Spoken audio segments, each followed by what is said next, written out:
Hi, my name is John, and Lorraine and I worked on renovating and redesigning the login, sign up, and landing pages in Koios. So right now I'm going to go ahead and sign up with my email. It's going to send me a verification code, so give me 1 second to pull that up. All right, so once I enter the verification code, as you can see here, it takes me to the empty landing page because I'm not enrolled in a study as of right now.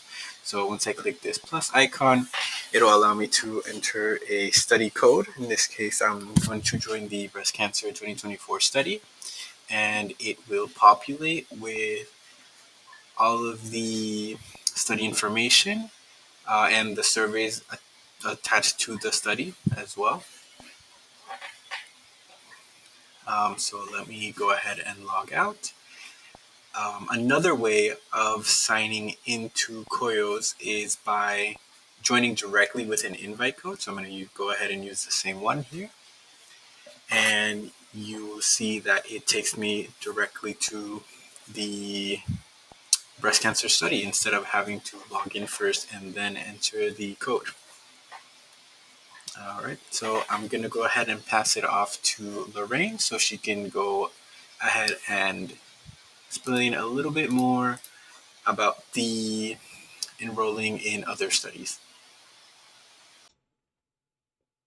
Okay, so now we're on the landing page. So in order to join a study, we click the plus icon here at the top and we have two options, the enter invite code and browse open studies. First, let's click join with the code.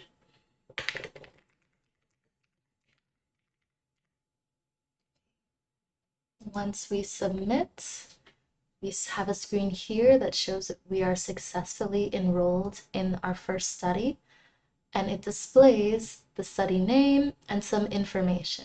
So on this one, we have our study contact information and the email as well.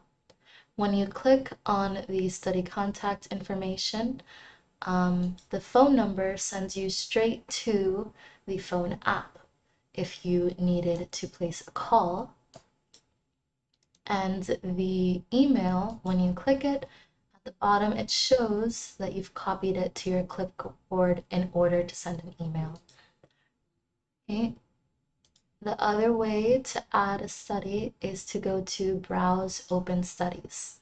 This takes you to a list of public studies that you can view and browse, and they have some information here about the study and this enroll button at the top. You can also view the studies that you've been enrolled in. So here, as you can see, we're only enrolled in one study at the moment, so it shows that study.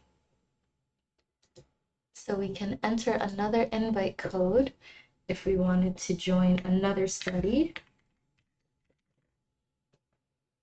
Okay, and this one here, it'll show up here in the carousel view. This one doesn't have any surveys associated with it, but it does have more information here on the study card. So depending on the study, it can have a description, instructions, and your contact information. Okay, now it's on to Graciela to explain more about the surveys. Thank you. Hi, I'm Graciela. For the Koios Project Alex, and I were tasked with improving the user interface for the surveys. These surveys are completed by participants every time they finish a session in their respective studies. While the specific surveys vary depending on the requirements set by the researchers, common examples include the activity report, the end-of-day questionnaire, and the incident report. For demonstration purposes, we're showcasing the surveys used in the dysautonomia study. Our improvements focused on enhancing the user experience. We added a linear progress bar at the top of each screen to give participants a clear sense of their progress through the surveys. We also incorporated user-friendly input elements such as checkboxes, text fields, and a time selector to report hours and minutes. Additionally, we implemented save and exit functionality to ensure responses are stored securely in the backend database. This has been a great learning experience, and we're really proud of how much the system has improved through our efforts. Thank you for your time and have a nice day.